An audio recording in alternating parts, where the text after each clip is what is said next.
Suatu hari, Panglima Kopkamtib Jenderal Sumitro dipanggil menghadap Presiden Soeharto. Peristiwa itu terjadi pada tahun 1973. Sang jenderal ternyata diperintahkan oleh Presiden untuk terbang ke Aljazair mendampingi Menteri Luar Negeri Adam Malik untuk menghadiri KTT non-blok di Aljazair. Tapi sang jenderal merasa aneh atas penugasan luar negeri itu. Pasalnya dia menjabat Pangkopkamtib, sebuah jabatan amat penting yang bertanggung jawab atas keamanan dan ketertiban dalam negeri, bukan mengurus kebijakan luar negeri. Meski memang pada saat itu banyak orang berpendapat bahwa Sumitro adalah orang kuat kedua setelah Soeharto. Dalam buku Pangkopkamtib Jenderal Sumitro dan Peristiwa 15 Januari 1974, dia bertanya-tanya mengapa bukan Soeharto sendiri yang berangkat memimpin delegasi.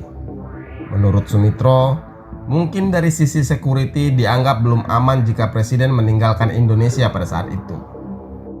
Maka, mau tidak mau, Sumitro berangkat ke Aljazair bersama rombongan. Sumitro bertugas sebagai wakil ketua delegasi Indonesia. Sementara tugas sebagai Pangkopkamtib dialihkan kepada wakilnya, Laksamana Sudomo. KTT non-blok itu sendiri dilaksanakan mulai tanggal 5 sampai tanggal 9 September 1973. Dan saat berlangsung KTT non-blok itulah Sumitro berurusan dengan Kolonel Muammar Gaddafi, pemimpin Libya yang baru. Pada saat itu Gaddafi baru saja berkuasa selama 4 tahun di Libya setelah mengkudeta pemerintahan Raja Idris. 4 tahun sebelumnya, yakni 1 September 1969, Gaddafi memimpin 70 perwira muda yang dikenal dengan nama Gerakan Perwira Bebas mengambil alih pemerintahan dan membubarkan monarki di Libya. Pada saat kudeta itu terjadi, Gaddafi masih berusia 27 tahun. Di usia semuda itu dia berhasil menguasai Libya. Dia menjadi panglima tertinggi di Libya, sekaligus sebagai pemimpin Dewan Komando Revolusi. Revolusi yang dijalankan Gaddafi membuat pamor dan namanya mentereng di benua Afrika dan bahkan dunia. Dalam memimpin Libya, Gaddafi memadukan sikap ortodok Islam, nasionalisme Arab, dan sosialisme revolusioner. Dia dianggap sebagai pemimpin Islam di negara-negara Afrika.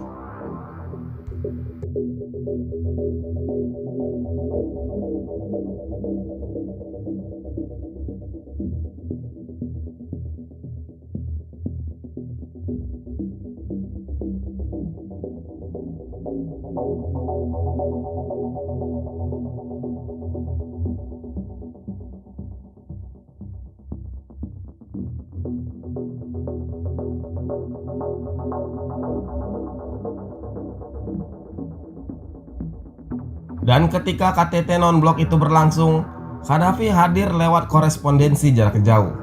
Pada saat itulah tiba-tiba dia bertanya kepada delegasi Indonesia. Sebuah pertanyaan yang membuat Jenderal Sumitro kesal, marah, dan sakit hati. Apa benar di Indonesia ada sekitar 200.000 orang Islam dipaksa menjadi Kristen? Tanya Gaddafi kepada delegasi Indonesia. Tentu saja para delegasi terkejut bukan main atas pertanyaan pedas itu. Adam Malik yang mendengar ucapan Gaddafi itu langsung melirik ke arah Jenderal Sumitro. Dia berharap sang jenderal lah yang menjawab. Sumitro dongkol bukan kepalang. Dalam hati dia mengumpat, anak kemarin sore sudah kurang ajar begini. Anak masih muda begini, politikus kemarin sore sudah kurang ajar mencampuri urusan dalam negeri orang lain. Begitu Sumitro membatin.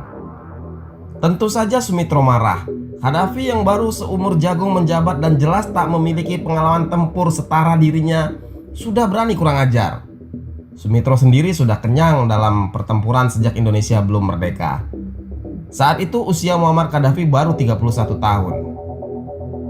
Sambil memendam emosi, sang jenderal bertanya dari mana Gaddafi mendapat informasi itu. Sumitro menyampaikan dalam bahasa Indonesia karena memang ada penerjemah saat itu.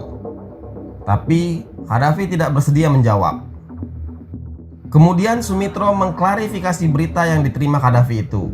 Dia menjelaskan bahwa meski agama mayoritas di Indonesia adalah Islam, tapi Indonesia bukanlah negara Islam. Rakyat Indonesia terdiri dari berbagai pemeluk agama. Bahkan di beberapa daerah seperti di Tapanuli, Manado, dan Maluku, kebanyakan masyarakatnya beragama Kristen. Bagaimana Tuan Qaddafi menyalahkan seorang bayi yang lahir di lingkungan Kristen sehingga dia otomatis menjadi Kristen? Dia tidak bisa dan tidak boleh dipaksa menjadi Islam. Dan itu bukan pula berarti kristenisasi. Begitu jawab Jenderal Sumitro. Lalu Sumitro menyarankan agar Qaddafi datang langsung ke Indonesia untuk melihat sendiri dari dekat, bukan hanya melihat dari jauh. Qaddafi pun hanya diam mendengar penjelasan itu. Dan kemudian Sumitro pun memberi pukulan telak terakhir pada Qaddafi dengan ucapannya. Dia mengatakan, "Ini urusan dalam negeri kami. Tuan tidak usah campur tangan." Ucapan keras itu dilontarkan Sumitro karena dia kepalang tersinggung dengan Qaddafi. Setelah konferensi berakhir, penerjemah Qaddafi mendatangi wisma tempat delegasi Indonesia menginap. Kepada Sumitro, dia minta maaf dan menyampaikan bahwa informasi yang diterima Qaddafi berasal dari Indonesia sendiri. "Dari mana?" tanya Sumitro. "Dari Opsus," jawab si penerjemah tanpa ragu. Dalam benaknya, Sumitro berpikir mana mungkin Opsus berbuat setolol itu. Opsus sendiri adalah lembaga intelijen tidak resmi pimpinan Mayor Jenderal Ali Murtopo. Pada masa itu memang Ali Murtopo dan Sumitro adalah dua rival yang saling bersaing hingga puncaknya terjadi peristiwa malapetaka 15 Januari 1974. Peristiwa itu membuat kedua jenderal kepercayaan Soeharto ini sama-sama tersingkir.